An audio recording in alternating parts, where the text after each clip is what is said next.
বন্ধুরা এসছো, দাঁড়াও আমি একটা কথা বলি তোমাদের আগে, তারপরে আমি যা করার করবো।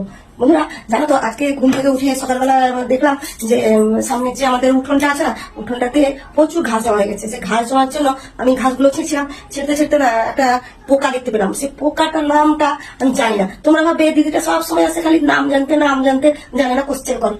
কি বলতো, আমি ভাবি কি বলতো, তোমরা আমার তো কাছের বন্ধু, তোমরাই আমাকে উত্তরটা দিতে পারবে। তাই আমি একদম কিছু না চিন্তা ভাবনা করে তোমাদের কাছে এই চলে আসি।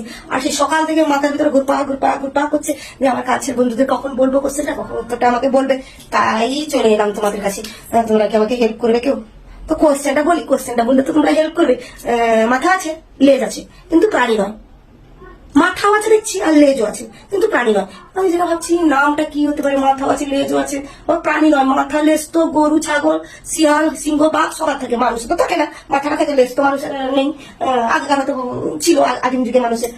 তোমরা কি হবে উত্তরটা বলো তো, আমি বুঝতেই পারছি না। তোমরা আমাকে যদি একটু হেল্প করতে, প্লিজ একটু কমেন্ট বক্সে এসে একটু কমেন্ট করে দিয়ে যাও না, আমি একটু উপকৃত হতাম তোমাদের কাছ থেকে। প্লিজ একটু উত্তরটা বল না, খুব জানার ইচ্ছা। যেন সকাল থেকে মাথার ভিতরে চলছে তুমি মাথা আছে লেজ নেই, প্রাণীটার নাম কি? দেখেছি চোখে কিন্তু দেখেছি, কিন্তু নাম জানি না, কিন্তু প্রাণী না সে। প্লিজ বলে দাও। টাটা। আমি কিন্তু উত্তর অপেক্ষায় থাকলাম, আমাকে দুঃখ দিও না কিন্তু। টাটা।